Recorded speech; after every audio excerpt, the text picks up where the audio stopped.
Assalamualaikum warahmatullahi wabarakatuh. Yang terhormat Ibu Dr. Syamsida MPD dan Ibu Israwati Hamsar SPD MPD selaku dosen mata kuliah Profesi Keguruan. Pada kesempatan kali ini saya akan mempresentasikan materi yang berhubungan dengan profesi keguruan yang berjudul karakteristik peserta didik yang beragam. Sebelum saya mempresentasikan materi tersebut, saya ingin memperkenalkan diri. Saya Disa Amalia dari kelas PKK 01. Adapun pembahasan yang akan saya bahas pada kesempatan kali ini yaitu yang pertama latar belakang, yang kedua teori, yang ketiga pembahasan, yang keempat pemaparan solusi, dan yang terakhir kesimpulan.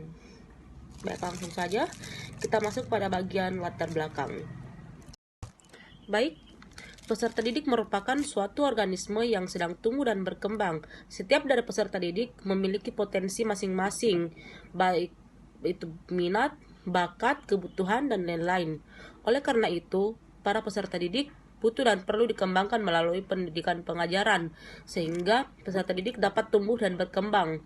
Dalam era modern ini, di bidang pendidikan, perbedaan karakteristik peserta didik perlu dipertimbangkan dan diperhatikan kembali dalam kegiatan belajar mengajar. Maka dari itu, setiap pelaksanaan kegiatan belajar mengajar di sekolah harus sesuai dengan karakteristik, gaya belajar, dan kecerdasan masing-masing peserta didik. Melihat penjelasan di atas, karakteristik gaya belajar, kecerdasan peserta didik merupakan hal yang perlu diketahui oleh pelaksana pendidikan, terutama pendidik yang secara langsung bertoleransi dengan sesama peserta didik yang memiliki perbedaan karakteristik. Guru dapat memberikan contoh sikap penerimaan dan toleransi sehingga peserta didik merasa nyaman berkomunikasi dengan tanpa adanya rasa curiga. Dengan demikian, karakteristik, gaya belajar, dan kecerdasan peserta didik perlu diketahui oleh pelaksana pendidik agar dapat merancang rencana pelaksanaan pendidikan dengan optimal. Dengan demikian, juga jika masing-masing karakteristik peserta didik dipahami, maka masing-masing peserta didik akan merasa diperhatikan. Baik, selanjutnya kita melangkah ke teori.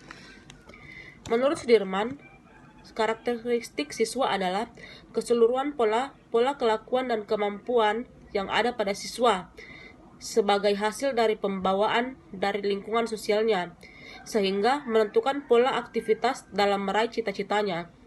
Menurut Hamzah B. Uno, karakteristik siswa adalah aspek-aspek atau kualitas perseorangan siswa yang terdiri dari minat, sikap, motivasi belajar, gaya belajar, kemampuan berpikir, dan kemampuan awal yang dimiliki. Berdasarkan landasan yuridis dan teoritik, perlu dilakukan identifikasi karakteristik peserta didik. Pertama, Peraturan Pemerintah Nomor 19 Tahun 2005 tentang Standar Nasional Pendidikan bahwa pengembangan pembelajaran dilakukan dengan memperhatikan tuntutan, bakat, minat, kebutuhan, dan kepentingan siswa. Kedua, secara teoritik, siswa berbeda dalam banyak hal yang meliputi perbedaan fitrah, individual, di samping perbedaan latar belakang keluarga, sosial, budaya, ekonomi, dan lingkungan. Salah satu ciri kegiatan belajar mengajar adalah terjadinya interaksi antara guru dan siswa. Masing-masing memiliki tugas dan saling mendukung. Siswa bertugas untuk belajar dan guru bertugas mendampingi siswa dalam belajar. Dalam kegiatan belajar, siswa diharapkan mencapai tujuan pembelajaran tertentu yang meliputi tujuan umum dan tujuan khusus. Sesuai orientasi baru, pendidikan siswa menjadi pusat terjadinya proses belajar mengajar. Maka standar keberhasilan proses belajar mengajar itu bergantung kepada tingkat pencapaian pengetahuan, keterampilan, dan afeksi oleh siswa. Setiap satuan kelas memiliki karakteristik yang berbeda. Heterogenitas kelas menjadi salah satu keniscayaan yang harus dihadapi oleh guru. Sebagai pendesain pembelajaran, guru harus menjadikan karakteristik siswa sebagai salah satu tolak ukur bagi perencanaan dan pengelolaan proses belajar mengajar. Proses belajar mengajar di sekolah dasar memiliki corak yang berbeda dengan proses belajar mengajar di sekolah menengah. Karakteristik siswa itu sesuai dengan tahap-tahap perkembangan siswa. Misalnya, keberhasilan dalam bidang akademik di sekolah dasar menjadi hal utama sebagai salah satu pencapaian keberhasilan seorang siswa. Dan oleh karenanya, penghargaan terhadap mereka yang memiliki kemampuan akademis tinggi akan sangat dirasakan.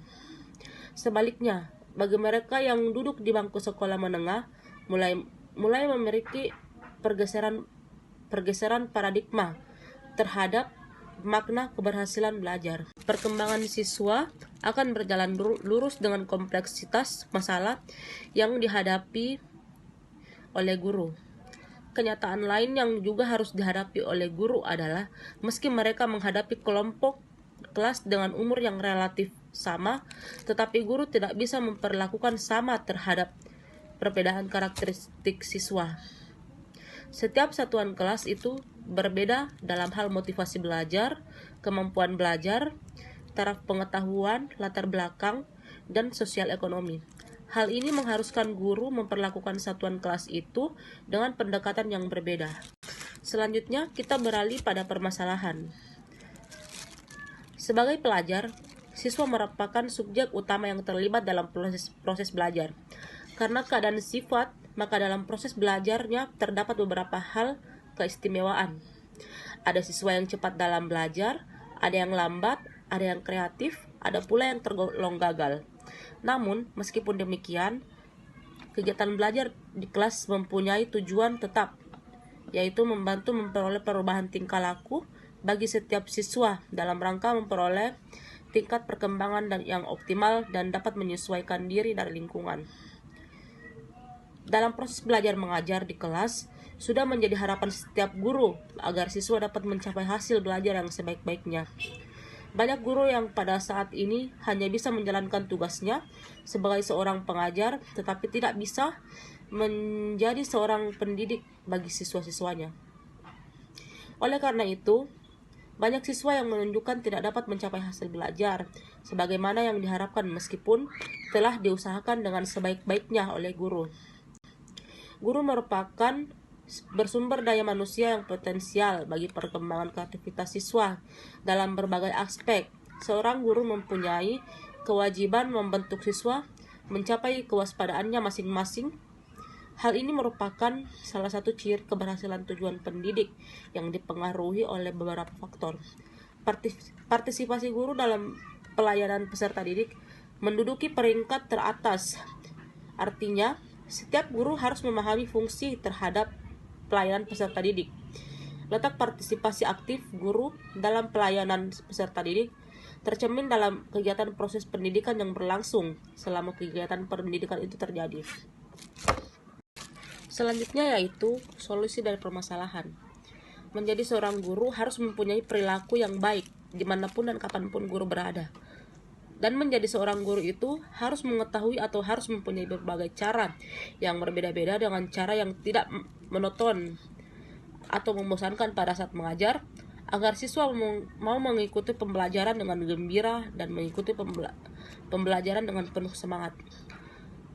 Baiklah, ada cara guru menghadapi siswa yang mempunyai karakter yang berbeda-beda, yaitu yang pertama, selalu bersikap ramah pada siswa.